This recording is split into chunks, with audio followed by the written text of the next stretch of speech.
નમસ્કાર. ચાલો આજે આપણે ઊંડાણમાં જઈએ અને સમજીએ કે ભારતની રાષ્ટ્રીય શિક્ષણ નીતિ 2020 ખાસ કરીને શિક્ષકના વ્યવસાયને મૂળભૂત રીતે કેવી રીતે બદલવા માંગે છે. કારણ કે આ એક એવો ફેરફાર છે જે આપણા દેશના ભવિષ્યને એક નવી દિશા આપી શકે છે. તો સૌથી મોટો સવાલ એ ઊભો થાય છે કે શું ખરેખર શિક્ષકની ભૂમિકા બદલાઈ રહી છે? શું આ નવી નીતિના વિચારો માત્ર કાગળ પર જ રહેશે કે પછી આપણે ખરેખર વર્ગખંડમાં કોઈ મોટું પરિવર્તન જોઈશું? ચાલો આની જરા ઊંડાણપૂર્વક વાત કરીએ. આખી વાતને બરાબર સમજવા માટે આપણે એને 5 મુખ્ય ભાગમાં વહેંચી છે. પહેલું, શિક્ષક માટે એક નવી દ્રષ્ટિ શું છે? બીજું, ભરતી અને બદલીની પ્રક્રિયા કેવી રીતે પારદર્શક બનશે? ત્રીજું, શિક્ષકોને કેવી રીતે સશક્ત કરવામાં આવશે? ચોથું, તેમની કારકિર્દીમાં આગળ વધવાનો રસ્તો કેવો હશે? અને પાંચમું, ભવિષ્યના શિક્ષકોને કેવી રીતે તૈયાર કરવામાં આવશે? તો ચાલો શરૂઆત કરીએ પહેલા વિભાગથી. આ નીતિ શિક્ષકને કઈ નજરે જુએ છે? એમના માટે વિઝન શું છે? આ નીતિના કેન્દ્રમાં એક બહુ મોટો વિચાર છે. એ છે શિક્ષકને ફરીથી એ જ સન્માન અને દરજ્જો આપવાનો જે આપણા સમાજમાં ગુરુનો હતો. એટલે કે શિક્ષક માત્ર માહિતી આપનાર નહીં, પણ વિદ્યાર્થીના જીવનને સાચી દિશા આપનાર એક માર્ગદર્શક છે. આનો સીધો મતલબ એ છે કે શિક્ષકો હવે ખાલી વિષયો નહીં ભણાવે. એમની જવાબદારી ઘણી વધી ગઈ છે. એમણે વિદ્યાર્થીઓના સર્વાંગી વિકાસ એટલે કે સામાજિક અને ભાવનાત્મક વિકાસ પર પણ ધ્યાન આપવાનું છે. એટલું જ નહીં, બંધારણીય મૂલ્યો શીખવવાના છે અને યુવાનો માટે એક રોલ મોડલ બનવાનું છે. ખરેખર આ એક બહુ મોટી જવાબદારી છે. સારું, તો આવા ગુણવાન શિક્ષકોને સિસ્ટમમાં લાવવા માટે શું વ્યવસ્થા છે? ચાલો હવે ભરતી અને બદલીની જે નવી પ્રક્રિયા છે એના પર એક નજર કરીએ. હવે જુઓ, ભરતીની જે આખી પ્રક્રિયા છે ને, એને વધુ કડક અને પારદર્શક બનાવવામાં આવી છે. ઉમેદવારોએ પહેલા ટીચર એલિજિબિલિટી ટેસ્ટ એટલે કે ટેટ પાસ કરવી પડશે, પછી એનટીએ દ્વારા લેવાતી વિષયની પરીક્ષા પાસ કરવી પડશે અને આટલું જ નહીં, એમને વર્ગખંડમાં ભણાવીને પોતાનું કૌશલ્ય પણ બતાવવું પડશે. આનો સીધો મતલબ એ છે કે હવે ફોકસ માત્ર અને માત્ર યોગ્યતા પર રહેશે. અને શિક્ષકોની બદલી, અરે એ તો હંમેશાથી એક મોટો મુદ્દો રહ્યો છે.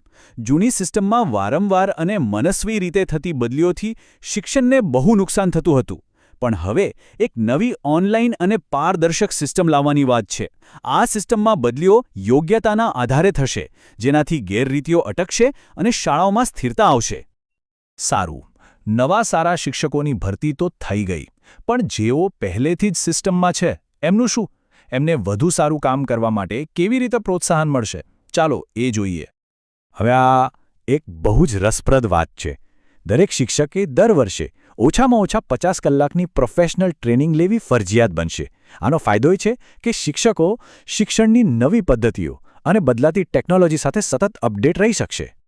જુઓ, કોઈ પણ સારું કામ કરવા માટે સારો માહોલ તો જોઈએ જ, બરાબર ને? આ નીતિ એ સુનિશ્ચિત કરે છે કે શાળાઓમાં સારી અને સુરક્ષિત સુવિધાઓ હોય, પીવાનું શુદ્ધ પાણી હોય, સ્વચ્છ શૌચાલય હોય અને ભણાવવા માટે જરૂરી સાધનો પણ ઉપલબ્ધ હોય. એટલું જ નહીં, શિક્ષકો પરથી વહીવટી કામનો બોજ ઘટાડીને એમને ભણાવવાની વધુ સ્વતંત્રતા આપવાની પણ વાત છે.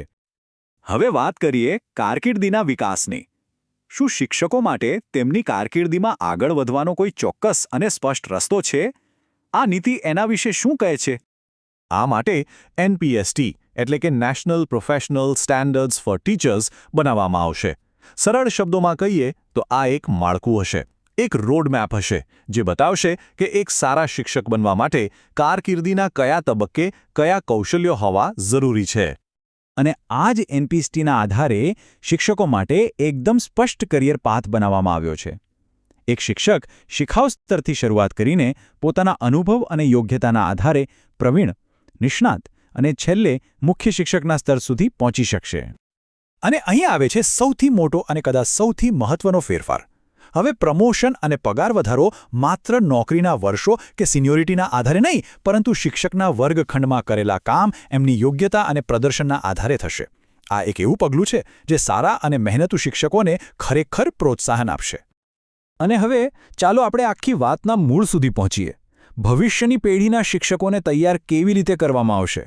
એમના શિક્ષણ અને તાલીમ વિશે આ નીતિ શું કહે છે? તો હવે શિક્ષક બનવા માટેના રસ્તાઓ પણ વધુ વિકલ્પોવાળા અને ફ્લેક્સિબલ બનાવવામાં આવ્યા છે. જે વિદ્યાર્થીઓ ધોરણ 12 પછી જ નક્કી કરી લે કે એમને શિક્ષક બનવું છે એ સીધો 4 વર્ષનો સંકલિત બીએડ કોર્સ કરી શકે છે.